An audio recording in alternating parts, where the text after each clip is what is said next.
Chris Watkin back again in part 2 of the Maxine Fothergill series of how to become a successful property investor. This video is both for landlords and also letting agents.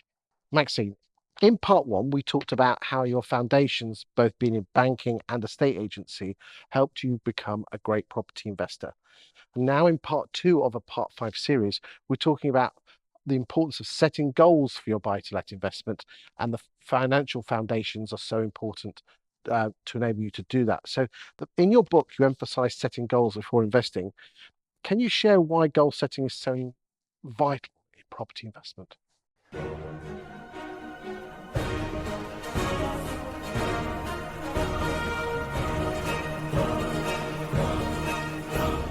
Yes, goal setting is one of the most crucial key things that you need to do. You can't just go and decide one day that you're going to become a property investor, because you've got to think about where are you going to buy, what's going to give the best returns, what's actually happening in your area. So there's a lot of things that you need to do in the first place, a lot of research that you need to do. And then when you've made those kind of decisions as to where you think is going to be the best place, then you need to do even more research. Well, let's start with where is. Most people buy what they know, which is local to them. There are the odd exceptions, the city centres and the seaside towns, which do attract a certain type of landlord. Would you recommend people do buy local? They buy what they know? Absolutely. All of our properties are relatively local to us. When we started, the first properties that we bought were literally 5 minutes up the roads. And then we went into Gravesend, which at the time had a new station that was being built, Ebbsfleet Station, International Station. There was so much going on. There was John Prescott at the time, and he talked about the Garden City, Ebbsfleet Garden City, with the 30,000 homes. I think they're practically built now. The whole area has completely changed. But that was because I did my goal setting and I did my research to find out what was going to be the best area. And consequently, I started my business in that area as well. I find it fascinating that people, in the past, people have just gone to a property auction to buy one property. They miss it, so they don't want to waste their time. So they've just put their hands up at an auction at any old property anywhere. I mean, what recommendations do you give to landlords if they want to rent out of where they live? Let's say Bradford or St Helens or somewhere, and they live down in the south. Would you recommend that? Well, they would need to make sure that they change their mortgage product if they've got a personal mortgage, because actually it's a criminal offence to let out your own property if it's got a mortgage on it. I'm talking about the one they want to buy potentially. They want higher yield, and they've heard that higher yields are better in the north, say, than the south. I So mean, letting out. and is it a case of just jumping in the car and spending a couple of days with letting agents and talking to them? Yeah, I mean, I wouldn't particularly recommend doing that because it's very difficult. If you are going to just jump in the car and then go and meet all the local estate agents and buy in Bradford, and you live in Kent, for instance, you can't see it, touch it and feel it. And if So, and if the what's name hits the fan, y yeah, that's the beauty of buying local, isn't it? well, I also say to people, and I say it in the book, the importance of relationship building. It's not just about going through the portals late at night and deciding, which property looks quite nice and I'll go and see that. It's actually getting yourself in your car and actually going and meeting the agent. Building those relationships is absolutely key. Why do you think landlords don't, or potential landlords don't, engage with letting agents and say, "What would you buy?" They used to. When I first started, we didn't have the portals. We didn't have the internet. It was a local newspaper, and so people used to come into our office. Now they don't. It's very much based on what goes on through the internet, through the portals. But that old-fashioned relationship building is absolutely I vital. 100% agree with you. And again, ladies and gentlemen, if there's one thing that I find fascinating with landlords is that they don't build relationships with the boys and girls, the men and ladies in the agents on the ground. If you had X, what would you buy?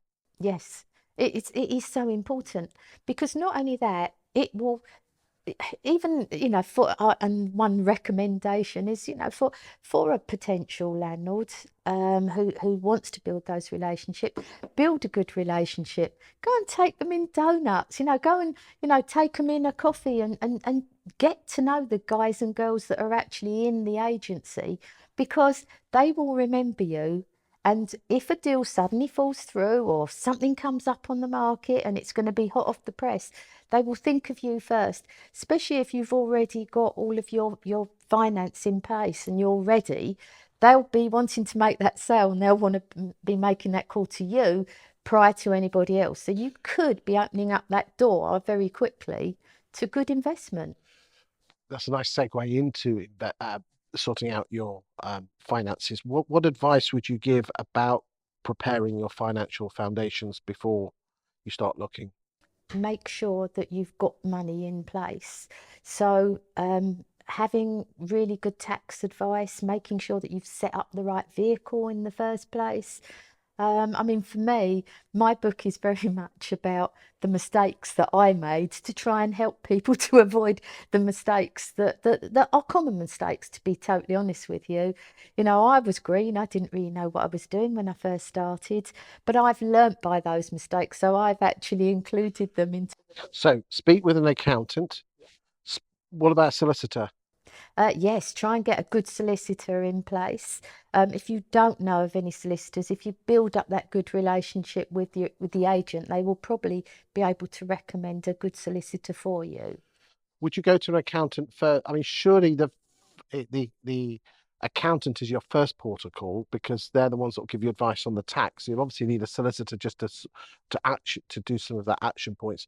What sort of questions would you be asking an accountant to see if they had were what's the word I'm trying to say, that they were proficient in buy to let? Well, you'd be asking other landlords, to be totally honest with you.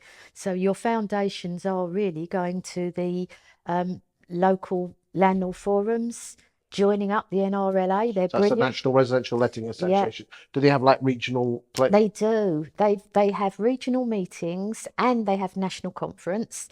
And going along and speaking to people, that's the best thing that you can do.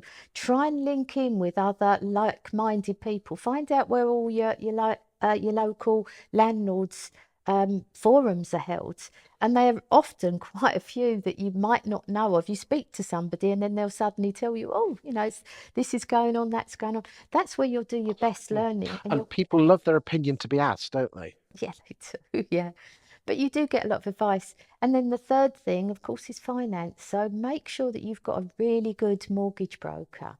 I have been through quite a few mortgage brokers over the 25 years.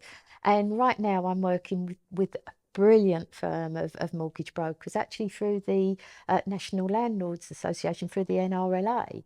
And they offer really, really good deals. They have got whole of market, and they do give you the time and effort. So they will literally go through everywhere. But also their brokerage fees are really good. So make sure that you've got a really good relationship with your mortgage broker. They will want to know everything. They want to even know how much you're spending on your shopping every week, because they need to know everything, because then they can set up the right deals for you as well. It sounds to me that we're not necessarily in the property business here, we're in the people business and property business. Definitely. It's so many people actually have stopped picking up phones and just rely on portals. But I honestly do not believe that's the way forward. Well, I've done some research, and in some parts of the UK, 1 in 5 homes don't even make the portal. So if you're not on the main list, if you're not, and even then, if you're on the main list, you won't get the off market stuff. Build relationships up with agents. Don't rely on the portals. You'll get some cracking deals, won't you? Yes, definitely. Yeah. Well, that's the end of part 2, Maxine. Part 3, we're going to talk about finding, negotiating, and securing a property. So I'll see you on part 3. Okay, thank you.